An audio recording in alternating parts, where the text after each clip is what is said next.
Everyone, welcome back to the channel. हम लोग ने इकोनोमेट्रिक्स के लास्ट वीडियो में लीनियरिटी समझा था कि जब हम बोलते हैं कि रिग्रेशन इज़ लीनियर तो वो लीनियर का मतलब क्या है। इस वीडियो में हम समझेंगे कि स्टोकेस्टिक स्पेसिफिकेशन ऑफ पीआरएफ क्या होता है, स्टोकेस्टिक का मतलब क्या होता है और स्टोकेस्टिक स्पेसिफिकेशन किस तरीके से पीआरएफ से रिलेटेड है, एग्जैक्टली वो चीज़ है क्या। It is clear from figure 2.1 that as family income increases, family consumption expenditure on average increases too. तो मैं फिगर 2.1 पे जाती हूँ।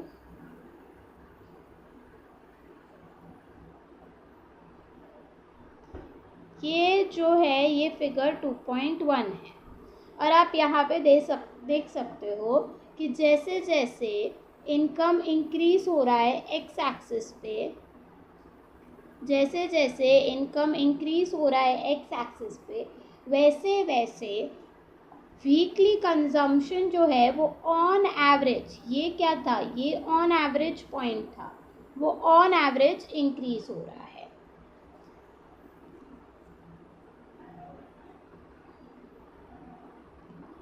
But what about the consumption expenditure of an individual family in relation to its fixed level of income?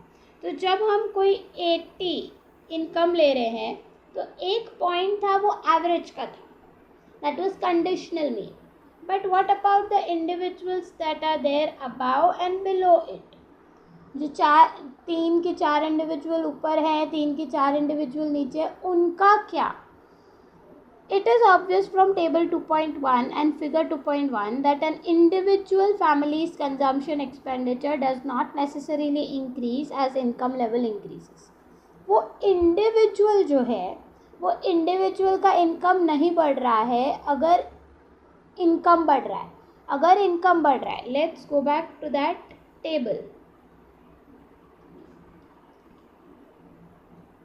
ये table था, जब income 80 से 100 हो रहा है, इनकम का लेवल बढ़ रहा है, ये जो इंडिविजुअल है जो 55 कंजम्पशन कर रहा है उसका कंजम्पशन बढ़ा नहीं, उसका कंजम्पशन वही है क्योंकि ही इज़ अर्निंग 80।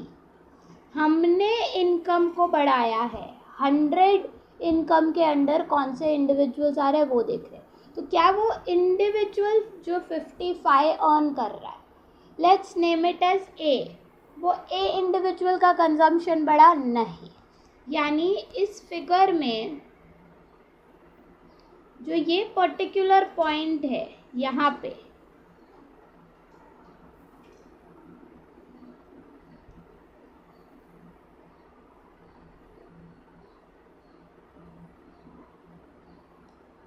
ये पर्टिकुलर एक पॉइंट है यहाँ पे ऊपर, वो एक पॉइंट इंडिविजुअल ए का पॉइंट है। When the income was 80, his consumption was somewhere around 70 और समथिंग, यानी यहाँ पे किसका है 75, this individual, let's name it A. तो ये ए इंडिविजुअल का इनकम है। तो अब इस ए इंडिविजुअल का इनकम नहीं बढ़ेगा अगर हम 100 कर रहे हैं, 120 कर रहे हैं, 140 कर रहे हैं, 160 कर रहे हैं, 180 कर रहे हैं, इनकम को बढ़ा रहे हैं, तो उस एक इंडिविजुअल का कंजम्पशन नहीं बढ़ेगा कि उसका इनकम 80 है।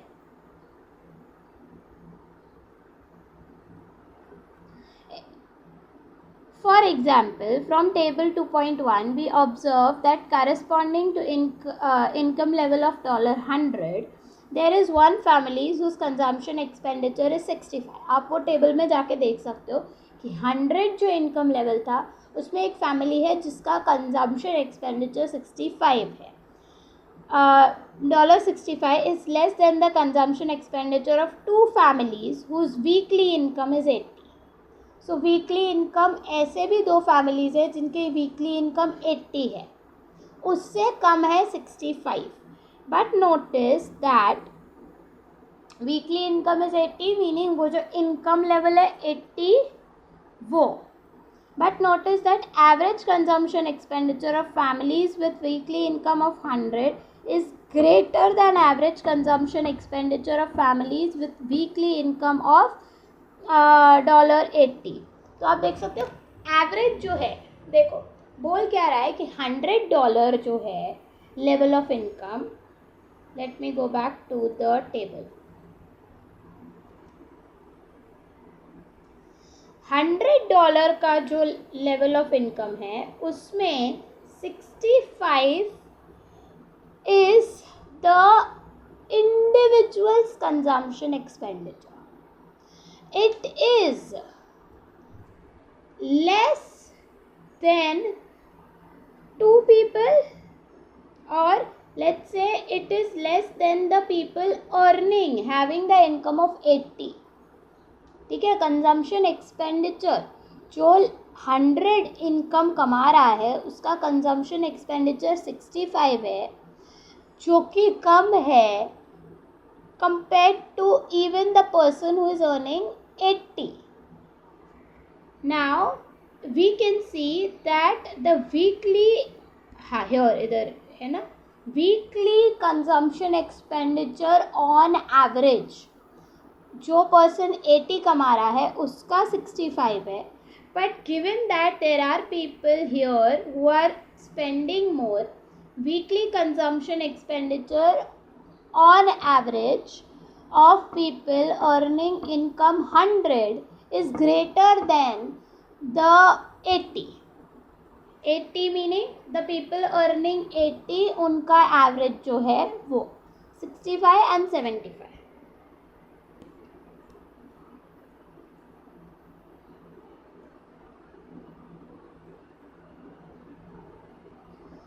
77 sorry, 65 and 75 नहीं, 77 which is greater than 65. Simple saying, जो लोग 80 कमा रहे हैं उनका जो एवरेज निकल रहा है consumption expenditure, that is less than the people earning 100 as income, उसका जो एवरेज निकल के आ रहा है 77. तो ऑब्वियसली इनकम बढ़ने के वजह से आपका ऑन एवरेज कंजम्पशन एक्सपेंडिचर बढ़ रहा है, इंडिविजुअल का नहीं बढ़ रहा. What then can we say about the relationship between individual family consumption expenditure and the given level of income? Then what is the relationship between individual का income, यानी जो वो 4-5 इंडिविजुअल थे 80 इनकम लेवल पे, उनका रिलेशन इनकम लेवल के साथ कैसा है? We see from figure 2.1 that given the income level xi, given 80, an individual's family consumption expenditure is clustered around average consumption of the families at xi. अगर ये यहाँ पे 80 इनकम वाला लाइन है तो फिगर में आप देख सकते हो कि ये अगर एवरेज है तो बाकी सबका इससे ऊपर या इससे नीचे है, मतलब अराउंड द एवरेज है. Correct, that is around its conditional expectation या कंडीशनल मीन. वो कंडीशनल मीन के ही अराउंड है उनका इंडिविजुअल का income. Therefore we can express the deviation of an individual by i around its expected value as follow. तो हम क्या दिखा सकते हैं, हम बता सकते हैं कि डेविएशन है मतलब थोड़ा अलग होगा, वो थोड़ा अलग होगा. अगर मीन जो है, मीन ले लेते हैं हम, हमारा मीन क्या था 65 इन केस ऑफ 80, इनकम 80 है तब 65 मीन था. फर्स्ट इंडिविजुअल का कितना था 55, करेक्ट, फर्स्ट इंडिविजुअल का 55 था या 57. अब डेविएशन कितना आ गया -10. डेविएशन कितना है मतलब गैप कितना है एवरेज से लेकर उस पर्टिकुलर इंडिविजुअल का कंजम्पशन एक्सपेंडिचर के बीच में, गैप इज -10. -10 क्यों है?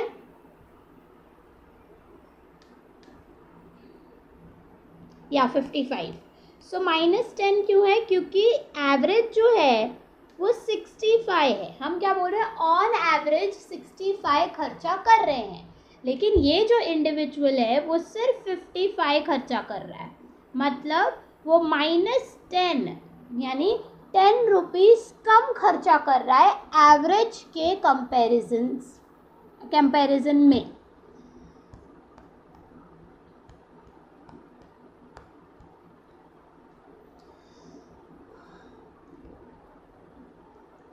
सो आपका ये डेविएशन हो गया, जिसे हम रिग्रेशन एनालिसिस में म्यू आई कहते हैं। म्यू आई या यू आई आप बोल सकते हो। Mu I is equals to Y I, मतलब जो इनकम लेवल उस इंडिविजुअल का है which is 55 minus the average expected y given xi, the conditional average that is 65. So अगर हम इसे रीअरेंज करें, इसी इक्वेशन को रीअरेंज करें और yi के टर्म्स में लिखे तो yi क्या हो जाएगा, yi is equal to e y given xi मतलब conditional mean plus mu i. मतलब एक इंडिविजुअल का इनकम उतना होगा which is equal to average income plus उसका जो डेविएशन है। क्या वो डेविएशन +10 है, -10 है, +5 है, -5 है, दैट डजंट मैटर। तो वो म्यू आई के वैल्यूज़ आपको होंगे, गिवन होंगे, अकॉर्डिंगली आप इंडिविजुअल का इनकम देख सकते हो। तो अब ये डेविएशन है क्या, where deviation mu I is unobservable random variable taking positive और negative values। ये unobservable है। देखो हर एक इंडिविजुअल जो 80 लेवल ऑफ इनकम अर्न कर रहा है उनका ऑन एवरेज 65 है ही, बट उससे थोड़ा ऊपर नीचे है। तो वो ऊपर नीचे क्यों है, वो कुछ अनऑब्जर्वेबल वेरिएबल्स है जो अफेक्ट कर रहे हैं उनके कंजम्पशन एक्सपेंडिचर को। तो दीज आर अनऑब्जर्वेबल। बाकी चीज़ें, क्योंकि हम बोलते हैं ना कंजम्पशन एक्सपेंडिचर जो है वो सिर्फ इनकम पे डिपेंड नहीं करता, वो बाकी चीज़ों पे डिपेंड करता है, बाकी चीज़ों पे भी डिपेंड करता है। तो जो बाकी चीज़ें हैं वो अफेक्ट कर रही है, उसकी वजह से कोई इंडिविजुअल है जो ऑन एवरेज से कम है, कोई इंडिविजुअल ऑन एवरेज से ज़्यादा है। Technically, mu I is known as stochastic disturbance और stochastic error term। तो इसे क्या कहते हैं, इसे stochastic। stochastic का मतलब क्या होता है, रैंडम। रैंडम यानी वो जो वैल्यू है, वो जो mu I है, वो कोई भी वैल्यू ले सकता है। वो -10 हो सकता है, +10 हो सकता है, 5 हो सकता है, -5 हो सकता है, -3। It can take random value. And also regression analysis के हिसाब से इट कैन ऑल्सो रिप्रेजेंट कि वो रैंडम कोई भी वेरिएबल अफेक्ट कर रहा है। You don't know about which variable is affecting, but at least कोई रैंडम वेरिएबल है जो अफेक्ट कर रहा है। तो इस वजह से उसे स्टोकेस्टिक डिस्टर्बेंस कहते हैं या स्टोकेस्टिक एरर टर्म कहते हैं। एरर टर्म यानी आपका एवरेज है वैल्यू, लेकिन कुछ एरर यानी कुछ और वेरिएबल्स की वजह से इंडिविजुअल का इनकम या तो ज़्यादा है या तो कम है। How do we interpret equation 2.4.1? जो ये इक्वेशन है, we can say that expenditure of an individual family, एक इंडिविजुअल फैमिली का जो एक्सपेंडिचर है given its income level, let's say given I is income level, given its income level is 80 या 100, can be expressed as sum of two components. It is sum of two components, first is this and second is this. The same level of components, first is EY given XI मतलब conditional mean, which is simply the mean consumption expenditure of all families with the same level of income. EY given XI क्या होता है वो आपको पता है, वो मैंने पिछले वीडियोस में एक्सप्लेन कर दिया है। This component is known as systematic या deterministic component। इसे क्या कहते हैं, इसे systematic या deterministic, क्योंकि आप डिटरमाइन कर पाते हो, ये वैल्यू आपको पता होती है। You are not, ऐसे नहीं है कि you are not sure about this value, you know this value। ये वैल्यू डिटरमाइन की जा सकती है using the regression analysis. So it is systematic and deterministic component and mu I. Second component क्या है, mu I. So mu I which is random, ये random variable है, you cannot know what value this can take, which is random और non systematic component We shall examine shortly the nature of stochastic disturbance term, but for the moment assume that it is surrogate or proxy for all the omitted or neglected variable that may affect y but are not or cannot be included in regression model. आगे हम देखेंगे कि stochastic जो हमने mu आई हम लिख रहे हैं वो म्यू आई इतना इम्पॉर्टेंट क्यों है, क्यों नहीं हम सिर्फ इतना ही लिखे Y I is equals to expected conditional mean, mu I की ज़रूरत क्यों है, प्लस म्यू आई क्यों लिख रहे हैं, उसका सिग्निफिकेंस हम आगे देखेंगे.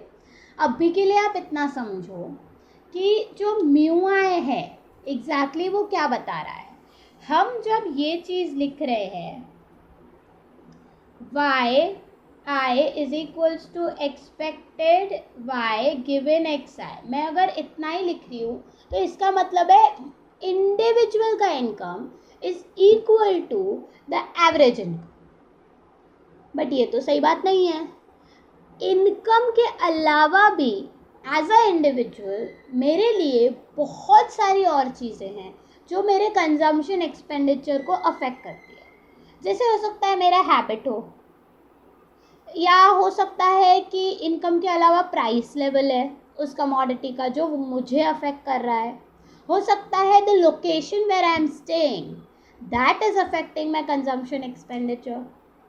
सो इस हिसाब से बहुत सारे और वेरिएबल्स हैं इनकम के अलावा जो कंजम्पशन को अफेक्ट करते हैं, और वो सारे वेरिएबल्स जितना अफेक्ट आपके कंजम्पशन एक्सपेंडिचर को करते हैं वो सारे वेरिएबल्स म्यू आई में एक साथ लिए गए हैं.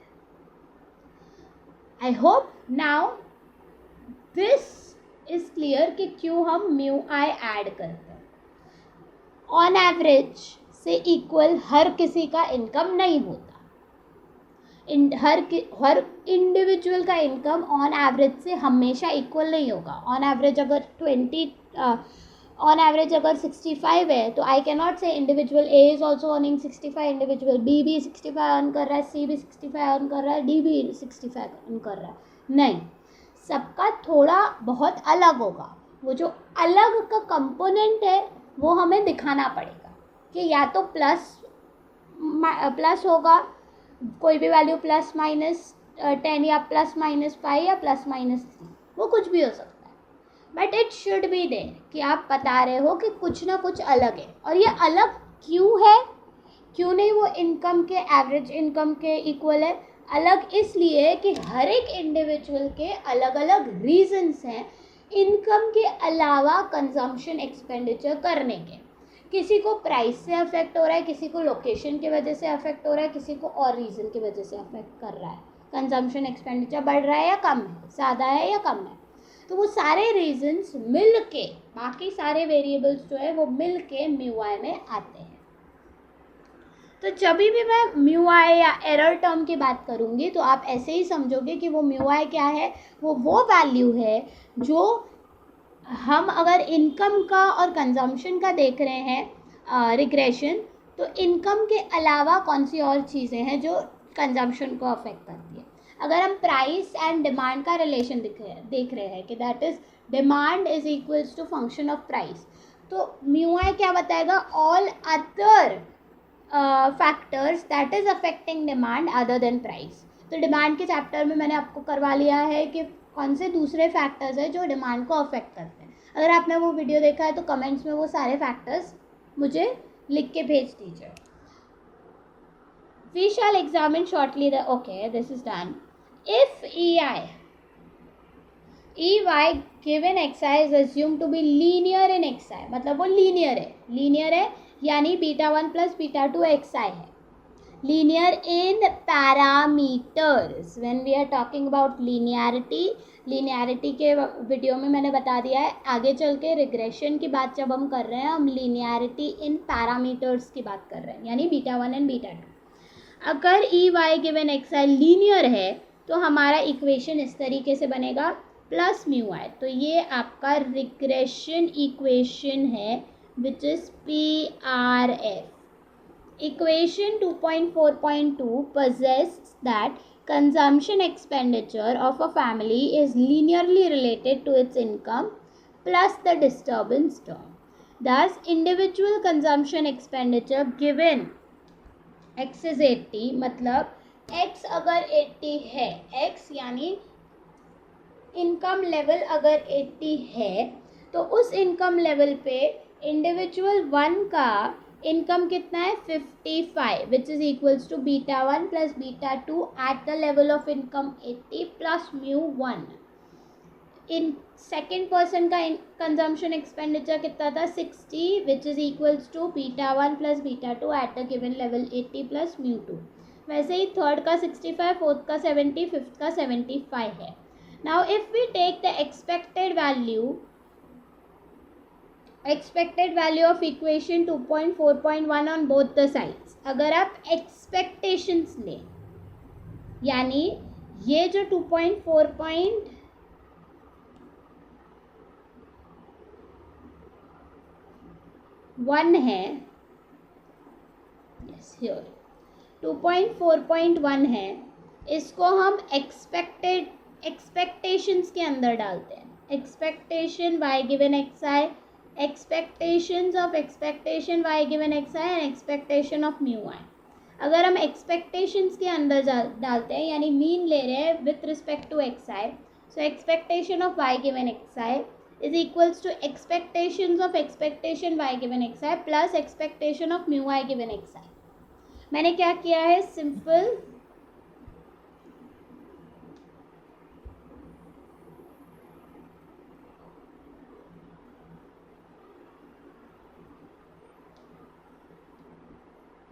इक्वेशन था yi is equals to E Y I given x I plus mu I. I am taking expectation on both the sides.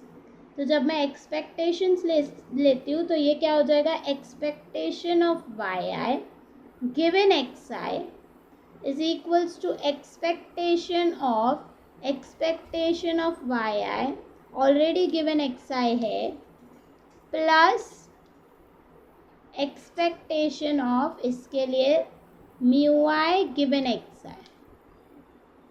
Simple. Next step क्या है, एक्सपेक्टेशन ले लिया, उसके बाद expectation of yi given xi is nothing but expectation of expectation, mean of mean is mean itself. तो ये क्या हो जाएगा, ई वाई गिवन एक्स आई हो जाएगा. मीन ऑफ, ये क्या बता रहा है, expectation of x is nothing but mean of x. तो जब आप एक्सपेक्टेशन ऑफ एक्सपेक्टेड वैल्यू लिख रहे हो तो it is nothing but E of Y given x I plus expectation of mu i given x है.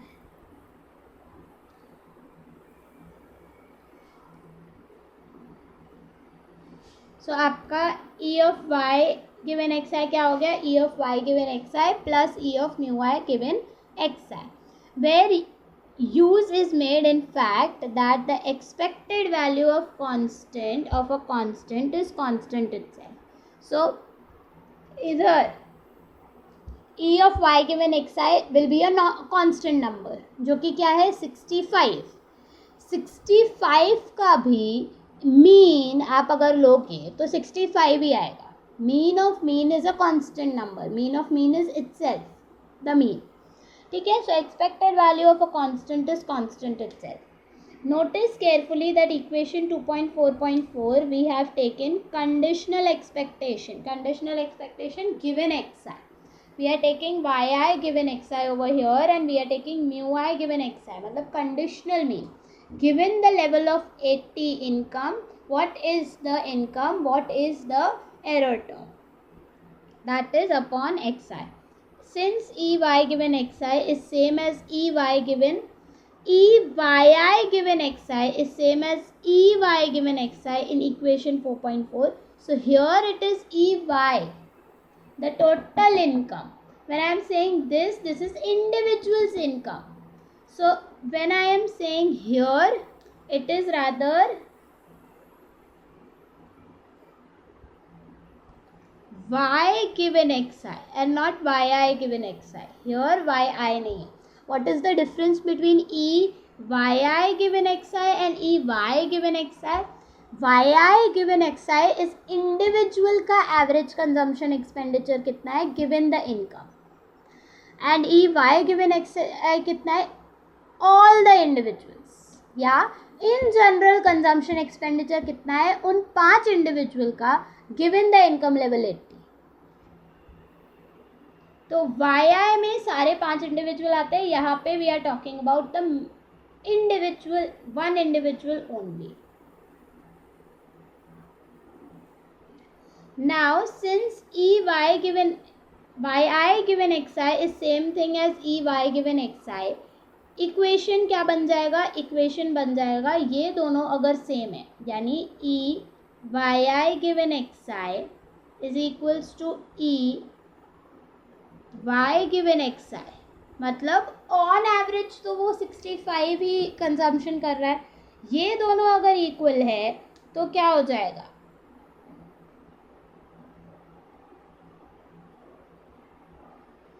ये दोनों अगर इक्वल है, लेट्स टेक इट एज 65 और ये भी 65 इधर आ जाएगा. 65 minus 65 0.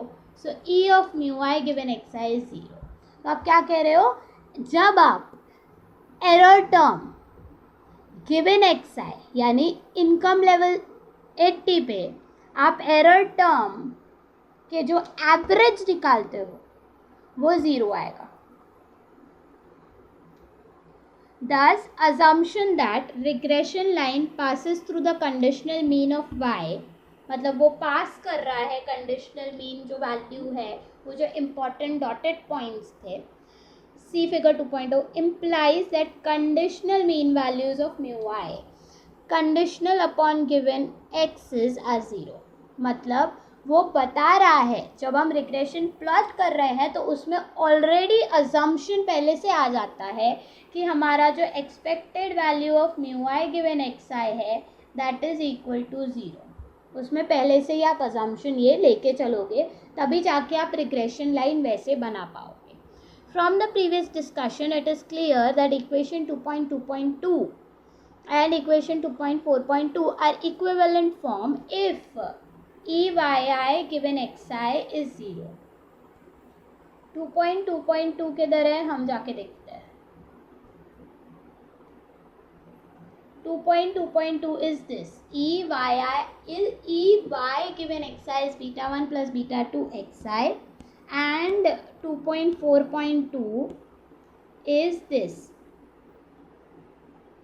So let me write down both. EY given XI is beta 1 plus beta 2 XI, and EY given XI is beta 1 plus beta 2 XI plus mu I. This value E mu I given xi is 0. If this is 0, then both of these are equivalent. वो वही चीज कह रहा है.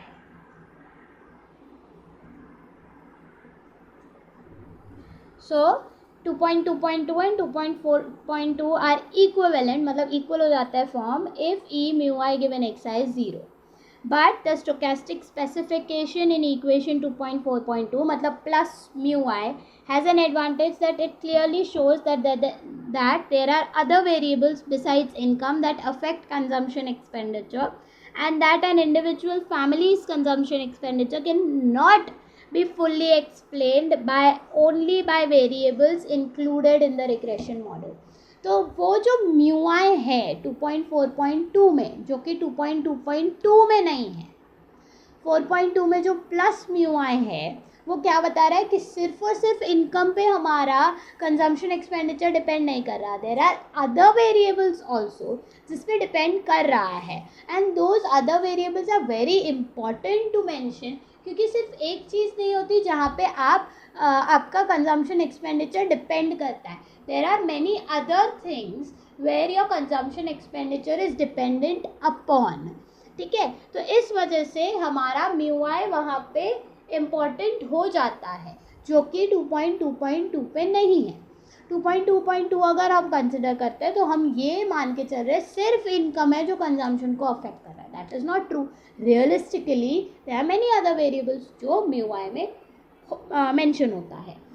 अब next video में हम देखेंगे कि सिग्निफिकेंस क्या है स्टोकेस्टिक डिस्टर्बेंस टर्म का, यानी स्टोकेस्टिक डिस्टर्बेंस टर्म जो है वो इतना इम्पॉर्टेंट क्यों है, हम क्यों म्यू आई को ऐड करें। तो आपको अगर एक्सप्लेनेशन अच्छा लगा है स्टोकेस्टिक एरर टर्म पे, म्यू आई कहाँ से आ गया, म्यू आई क्या है, E of mu I given x I is equals to 0 कैसे हो गया, तो एक लाइक तो बनता है। कमेंट अगर आपका कोई भी फीडबैक या कोई भी डाउट है, share this with your friends and classmates because econometrics is a type of topic or paper जिसमें it is very difficult to understand the wordings that are given over here in the book। तो मैंने उसको easily आपको explain किया है with realistic examples। so आप अपने friends को classmates को भी share कीजिए, सब्सक्राइब कर दीजिए चैनल को, बहुत ही कम लोग सब्सक्राइब कर रहे हैं।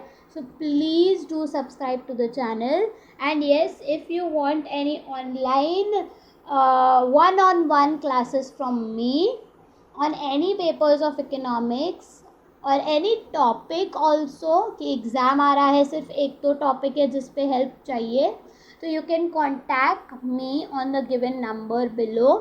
व्हाट्सएप पे आप आपका नाम एंड जो भी पेपर है या जो भी टॉपिक है आप मुझसे कवर करवाना चाहते हो आप वो मेंशन कर दीजिए, जितना हो सके जल्दी मैं आपको रिवर्ट बैक करूँगी। Thank you so much.